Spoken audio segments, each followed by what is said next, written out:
कैसे हो दोस्तों, मैं हूं राहुल। तो इस वीडियो में मैं आपको अकाउंट सस्पेंशन के बारे में बताऊंगा अमेजॉन एफबीए पर।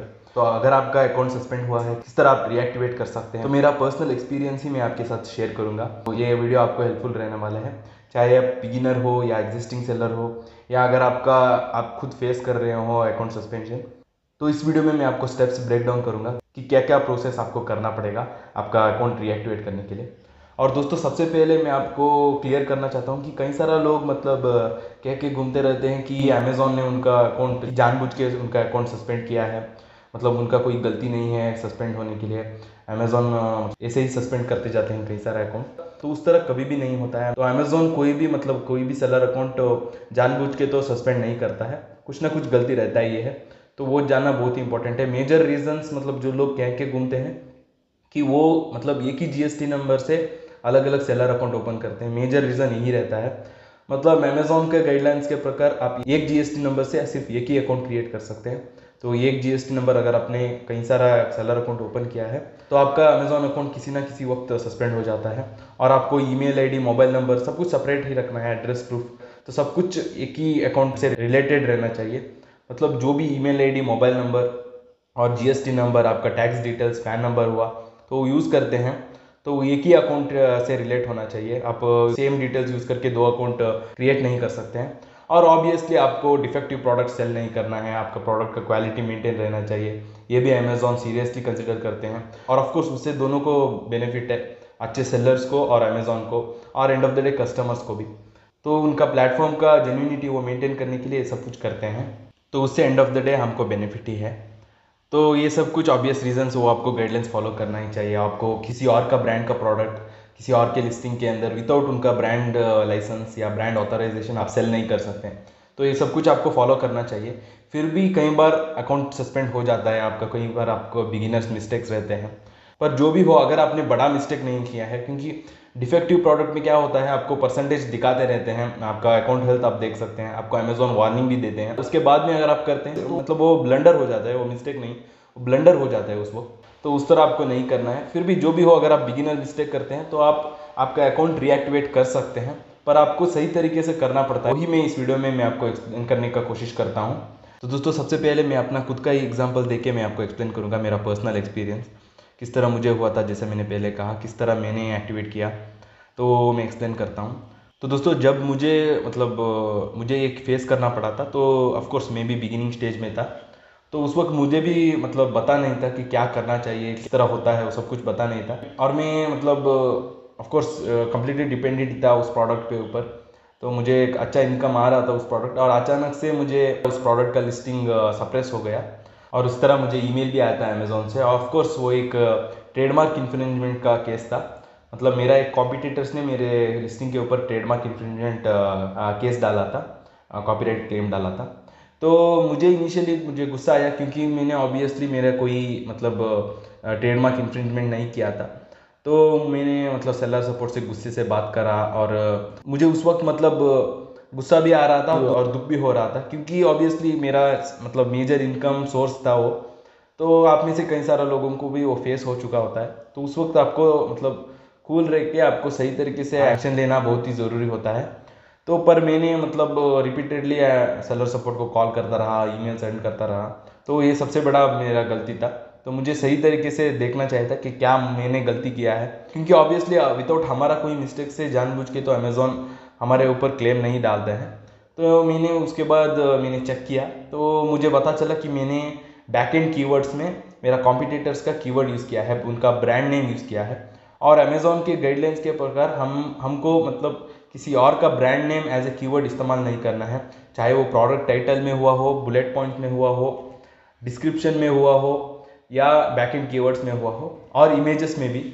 तो ये सभी आपको फॉलो करना चाहिए। तो मैंने ये फॉलो नहीं किया था, मैंने बैकएंड कीवर्ड्स में उनका नेम यूज़ किया था। और उसके बाद मैंने ऑफकोर्स उस नेम को तो मैंने बैकएंड कीवर्ड्स में तो मैंने निकाला, मेरा लिस्टिंग मैंने अपडेट किया, फिर भी मेरा लिस्टिंग एक्टिवेट नहीं हुआ। तो तब मुझे पता चला कि मुझे प्रोफेशनल वे से POA लिखना चाहिए, प्लान ऑफ एक्शन। तो उसके बाद मैंने प्लान ऑफ एक्शन सही तरीके से लिख के उनको भेजा। तो यहाँ मेरा प्लान ऑफ एक्शन भी आप देख सकते हैं, इसमें मैंने लिखा है व्हाट हैपेंड। ऑफकोर्स मैंने उसमें 2 पॉइंट्स लिखा है कि मुझे ट्रेडमार्क इन्फ्रिंजमेंट लिया था इस कंपनी से, इस कॉम्पिटिटर से। और उसके बाद मैंने ग्रेटर डिटेल भी मेंशन किया है, तो क्यों हुआ है, क्या हुआ है, किसके लिए क्या गलती मैंने किया है। और उसके बाद प्रूफ ऑफ प्रोडक्ट ऑथेंटिसिटी मैंने अटैच किया। तो मैंने लिस्टिंग का जो भी मैंने अपडेट किया है उसका मैंने स्क्रीनशॉट निकाल के अटैच किया इस ईमेल के साथ। और उसके बाद ग्रेटर डिटेल जो मैंने एक्शंस लिया है अभी इस इश्यूज रिजॉल्व करने के लिए वो मैंने मेंशन किया। मैंने प्रोडक्ट टाइटल रिमूव करके रिप्लेस किया था, डिस्क्रिप्शन रिमूव करके रिप्लेस किया था, बुलेट पॉइंट फोटोज, बेसिकली मैंने लिस्टिंग ही अपडेट किया था। तो ये सभी चीज़ मैंने किया। और क्या क्या मैंने स्टेप्स लिया है अभी आगे से इन्फ्रिंजमेंट अवॉइड करने के लिए वो भी मैंने मेंशन किया। तो मैंने मेंशन किया था कि आगे जब भी मैं लिस्टिंग करूँगा तो मैं ध्यान रखूँगा कि अमेज़ॉन के गाइडलाइंस फॉलो करने के लिए मैं अपना मैन्युफैक्चरर को भी कहूँगा कि इस रूल फॉलो करने के लिए कोई भी किसी और ब्रांड का नेम ना मेंशन करने के लिए मैं कहूँगा। उस तरह मैंने मेंशन किया। और उसके साथ मैं मतलब रेगुलरली मैं अमेज़ॉन का गाइडलाइंस पढ़ता रहूँगा, उसको फॉलो करता रहूँगा। उस तरह मैंने बेसिकली एक प्लान ऑफ एक्शन मैंने लिखा, क्या हुआ था, क्या एक्शन मैंने लिया सही करने के लिए, और आगे से किस तरह मिस्टेक्स अवॉइड करूँगा, क्या क्या स्टेप्स लूँगा, उसको मैंने लिखा था। उस तरह सब कुछ मैंने एक ही ईमेल में नीटली लिख के पॉइंट बाय पॉइंट, और उसके साथ मैंने फोटोज़ भी अटैच किया। तो आपका केस भी अलग हो सकता है, पर आपको प्लान ऑफ एक्शन इसी तरह लिखना चाहिए। ये आपको अटैच कर सकते हैं, आप चाहे तो आपका सप्लायर्स का फ़ोटोज़ भी अटैच कर सकते हैं। आपको कई सारा फ़ोटोज़ अलीबाबा में ही मिल जाएगा, मैन्युफैक्चरर को अगर आप पूछेंगे तो वहाँ से भी दे देंगे। तो फिर मेरा इशू उस तरह नहीं था, मेरा जैसा मैंने पहले कहा ट्रेडमार्क इन्फ्रिंजमेंट था, क्योंकि मैंने किसी और का, मेरा कॉम्पिटिटर्स का ब्रांड नेम मेरा लिस्टिंग के बैक एंड कीवर्ड्स में मैंने इस्तेमाल किया था।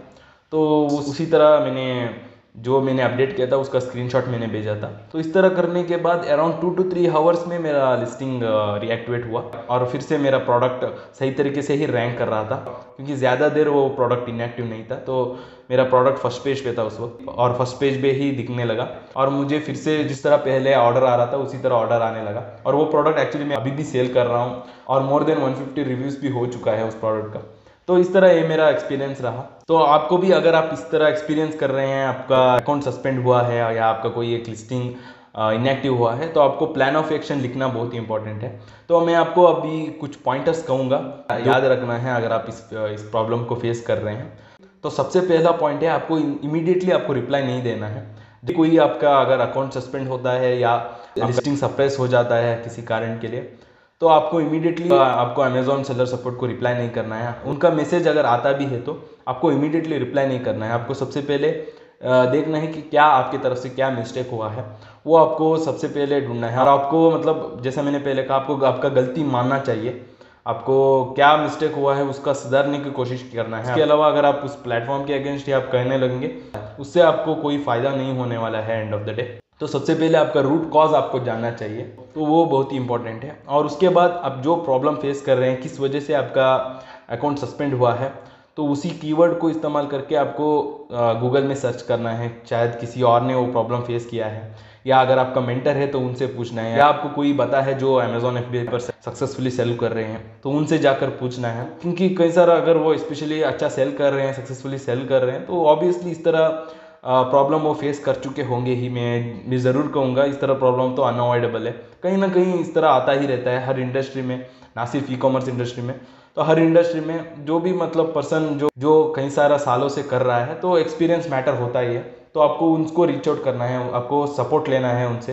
तो क्या क्या करना है उनसे आप पूछ सकते हैं। और अगर आपका भी केस मेरे तरह ही है, तो आपको सबसे पहले आपका लिस्टिंग देखना है।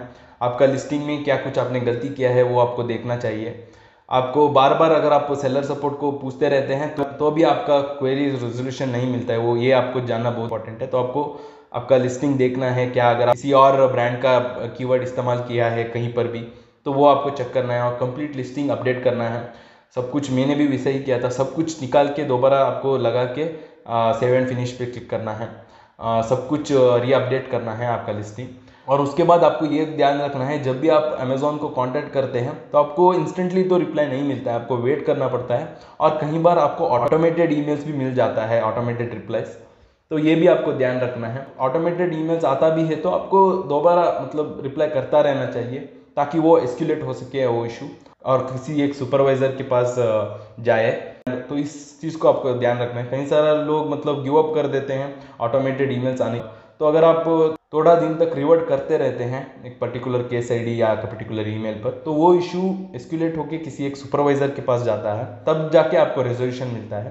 तो ये आपको ध्यान रखना है। और उसके बाद आपको अमेजोन का गाइडलाइन सही तरीके से पढ़ना चाहिए। तो कई सारे गाइडलाइंस बदलता रहता है, तो इसीलिए आसान है, अमेजोन का सेलर सेंट्रल का वेबसाइट में ही आप उनका गाइडलाइंस देख सकते हैं, या आपको सेलर सपोर्ट को कांटेक्ट करेंगे तो वो भी आपको भेज देंगे ईमेल के जरिए। तो आपको गाइडलाइंस भी पढ़ता रहना चाहिए। और उसके बाद प्लान ऑफ एक्शन, तो प्लान ऑफ एक्शन लिखना बहुत ही इंपॉर्टेंट है दोस्तों। चाहे भाई किसी भी तरह इशू है आपका, चाहे आपका अकाउंट सस्पेंशन का कोई रीज़न हो, तो आपको सही तरीके से प्लान ऑफ एक्शन लिखना चाहिए, सही तरीके से प्रोफेशनल वे से आपको उनसे पूछना चाहिए।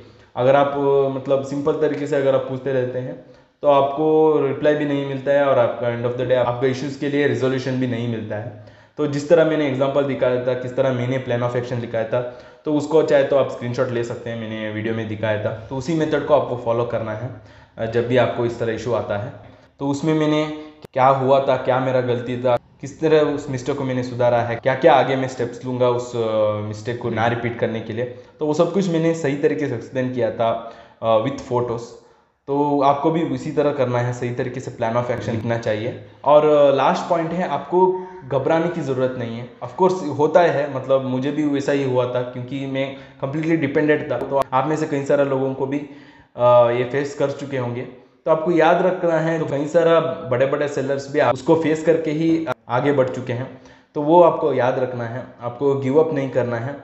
तो आपको ठंडे दिमाग से, मतलब सही तरीके से आपको एक्शन देना है, जिससे आपको आपका इशू के लिए रेजोल्यूशन मिलता है, तो वो आपको करना है। तो ये सभी पॉइंटर्स आपको याद रखना है दोस्तों, जब आपके अकाउंट सस्पेंड होता है। और आपको ऑफकोर्स ऑब्वियसली उतना बड़ा मिस्टेक नहीं है आपका, इस तरह कुछ इश्यूज है तो डेफिनेटली आपका अकाउंट रीएक्टिवेट हो जाता है। उम्मीद करता हूँ ये वीडियो आपको हेल्पफुल हुआ होगा, और इसी तरह मेरे साथ जुड़े रहे, मैं आपके साथ और भी ई कॉमर्स का नॉलेज और एक्सपीरियंस शेयर करता रहूँगा। और अगर आपको मेरा मेंटरशिप प्रोग्राम ज्वाइन होना है, आपको डिस्क्रिप्शन में पहला लिंक में आपको मिल जाएगा। उसमें आपको प्रीमियम कोर्स और पर्सनल मेंटरशिप मिलेगा, मतलब आप डायरेक्टली मुझसे कॉल शेड्यूल कर सकते हैं, चैट कर सकते हैं। तो धन्यवाद दोस्तों, फिर मिलेंगे।